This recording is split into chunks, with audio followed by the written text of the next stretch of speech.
Anjo Iliana, may balak palang tumakbong senador sa halalan 2028, kaya nag-iingay ngayon. Naging usap-usapan nga kamakailan ang dating Eat Bulaga host na si Anjo Iliana dahil sa kanyang mga patutsada sa social media laban kay Senate President Tito Soto. Nagugat ito dahil sa pagiging malakas ang amats ni Anjo Iliana, kaya tamang hinala siya na ang kampo ni Tito Sen ang nasa likod ng mga accounts na bumabatikos sa kanya sa social media.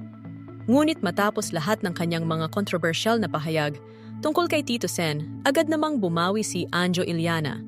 At inaming bluff lang ang mga sinabi niya at hindi niya daw akalain na buong Pilipinas, buong mundo ay magkakagulo. Kaya naman nagkasundo ang magkabilang panig na mag-ceasefire. Gayunpaman, pinabulaanan ni Anjo Iliana ang paratang na may influential personality na nasa likod niya nang magsalita siya sa kanyang vlog laban kay Senate President Tito Soto. Samantala, hindi naman itinanggi ni Anjo ang mga usap-usapan tungkol sa posibleng pagkandidato niyang senador sa halalan sa Mayo 2028 dahil ito raw ang pakiusap ng kanyang social media supporters. Yung followers ko, pinapatakbo akong senador para meron daw silang boses sa Senado. Mga mahihirap na tao ito, sabi ni Anjo sa eksklusibong panayam ng Cabinet Files. Dagdag pa ng aktor, ang bottom line, gusto nila akong tumakbong senador.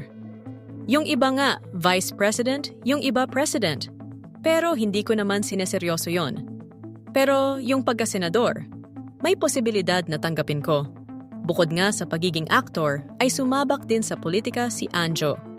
Nagsimula ang kanyang political career bilang konsehal sa Parañaque City, kung saan nakadalawang termino siya mula 1998 hanggang 2004. Noong 2004 ay nanalo siyang vice mayor sa Parañaque. Pero hindi na siya pinalad sa kanyang re-election bid noong 2007. Muli siyang tumakbong vice mayor noong 2010, pero muli siyang natalo. Noong 2013, tumakbo siyang konsehal sa ikalimang distrito ng Quezon City at nanalo. Muli siyang nahalal sa pwesto hanggang 2019. Noong 2022 ay nagsumit siya ng Certificate of Candidacy bilang congressman ng 4th District ng Camarines Sur. Ngunit nag-withdraw siya kalaunan dahil sa money issue. Nitong 2025 elections ay tumakbo si Anjo bilang vice mayor ng Calamba City, Laguna. Ngunit sa kasamaang palad ay natalo siya. Kung sakasakaling matuloy siyang tumakbong senador sa 2028 elections, ito ang unang pagkakataong susubukan niya ang kanyang kapalaran na national level.